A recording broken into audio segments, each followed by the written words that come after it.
There's two emotions. The first one is that obviously we're very pleased in terms of what we've been able to avoid, and I guess really relieved, to be honest with you, because these discussions were tense. The threats were real. The inside information that we had from both sides of the border is that these were not idle threats in terms of going ahead with automotive tariffs. Canadian government also had been very vocal throughout the 232 submissions by saying that we would retaliate. This was quite serious. So the outcome for our industry, and I believe for the economy in general, is very positive, and I think this is probably as good as it could be. At the end of the day, common sense prevailed, yes, and I think that the time pressures worked against us and for us, because the guys south of the border had some very real time pressures to deal with. And when you read now some of the commentary from Minister Freeland, what was a big turning point was the fact that the Americans came back and said that they would keep the Chapter 19 intact. At the end of the day, yes, cooler heads prevailed. That would have been a decision that President Trump would have had to make. We've avoided a little bit of disaster. Our message was unencumbered. And by unencumbered, I mean we represent solely Canadian interests. We're not beholden to a head office in any other market around the world. Our dealers are owned and operated by Canadian individuals, by Canadian business people. So we were able to say exactly what we wanted and what needed to be said. So that put us in a little bit of a unique position. I have to give big kudos to Hugh Williams and our team for driving a lot of the work that we've done. We've did a lot of lobbying in Ottawa to make sure that our message got across.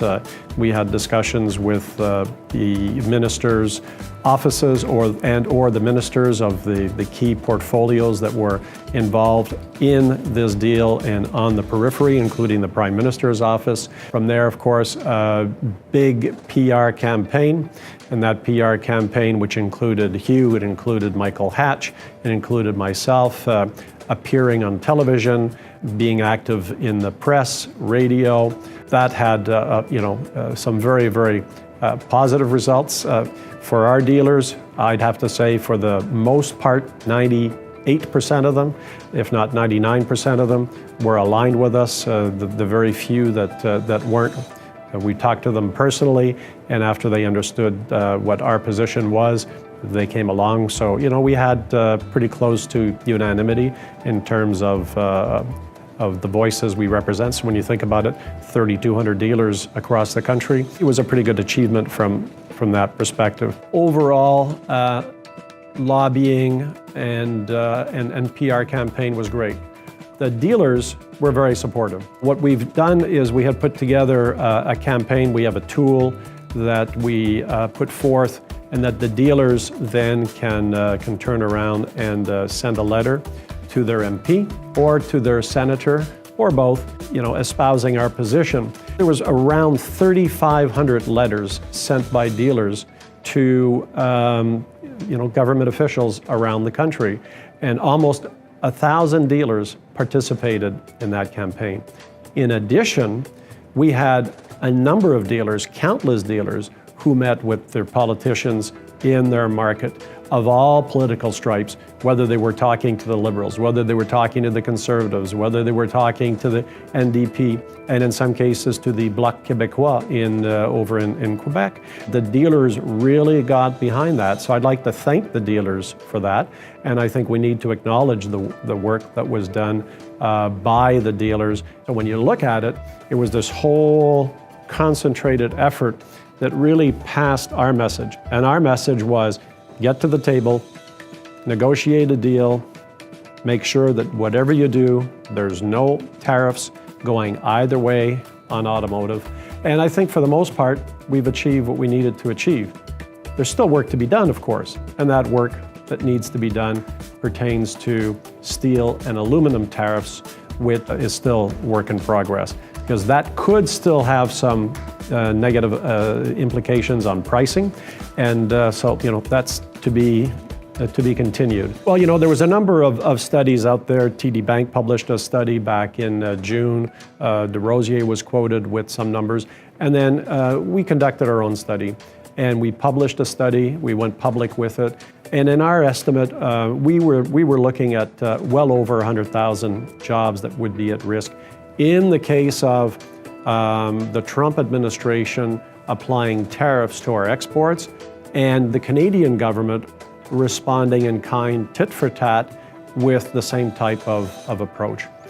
Our own studies also showed that from there, we had approximately 30,000 dealer jobs at risk. And how do we get to that number? Well, right now, this year, we're going to be about a 1.95, 1.96 market. Last year, 2 million market. Well, the last time the economy went into the ditch, which this would have done to the economy back in 2008, 2009, market dropped to about 1.4, 1.5 million cars.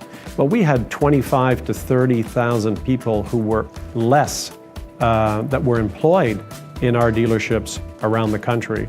And there was also a number of dealerships that closed during that time period. So it was pretty severe. So we looked at that, we did some studies, we looked at what it would do to the market, and from there we came up with our estimates in terms of what it would do to our dealers. Logic would simply call for anybody who's manufacturing in Canada to reevaluate their manufacturing decisions.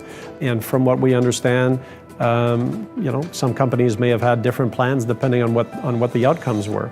And then from there, you look at that, and then you've got the spin-off effect to the parts manufacturers, who of course have integrated operations between Canada, the United States, and Mexico. There's no doubt that with the pressures that we're facing in this country, that manufacturing would have been at risk. I've worked in a market where manufacturing disappeared in my time in Australia. I was 3 years, as you know, in the Australian market. The automotive manufacturing footprint in Australia, as of this year, is all gone, all wiped out, because of the fact that they weren't competitive. So I've seen firsthand what happens there, and it's extremely disruptive to the economy. So it's the last thing we would have needed, because of the fact Canada is so dependent on the auto industry and so dependent on the US, which is another topic. I have to give kudos to the federal government negotiating with our friends in the South. I don't care who's in power. I don't care which party's in power.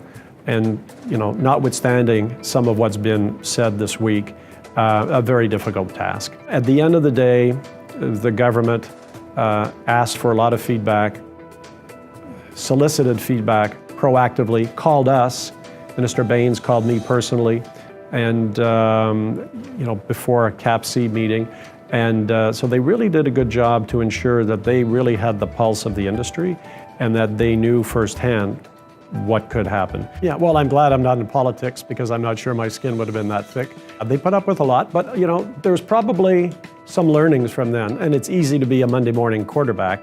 And when you rewind and look at some of the things that happened along the way, I'm sure that there are comments that were made from our side, things that were said publicly, that in hindsight, maybe they would have done a little bit differently. But you've got to give them the credit of going out and getting feedback also from the other political parties, from Prime Minister Mulroney. As you recall, Prime Minister Mulroney came to our summit, talked about some of the insights that he had provided to the Trudeau government. They did make a good effort, but at the end of the day, you have to have thick skin. There's not enough money in that game to entice me to put up with that.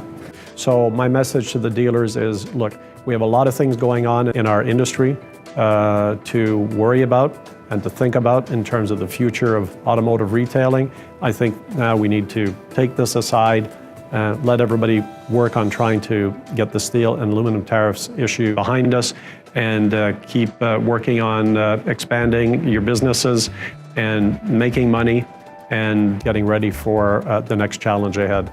And there are other challenges that we're going to be dealing with government, whether it's the fuel economy, file, autonomous vehicles, electric vehicles, all of the files that are coming at us, and we'll slice those one at a time. Yeah, they were unsettled, they were concerned. Again, you know, I've talked about the other issues that are keeping dealers awake at night in terms of where our industry is going without having to worry about this. It was unsettling, but you know, dealers are resilient. They've gone through ups and downs. We went through 2008, 2009. For those of us that have been around a little bit longer, we went through the high interest rates of the 80s and the 90s, and they've been through a lot of things. So they're very resilient, and they always find a way to get things done, sell cars and trucks, parts, financial services, and make money. And that's what we need to concentrate on going forward.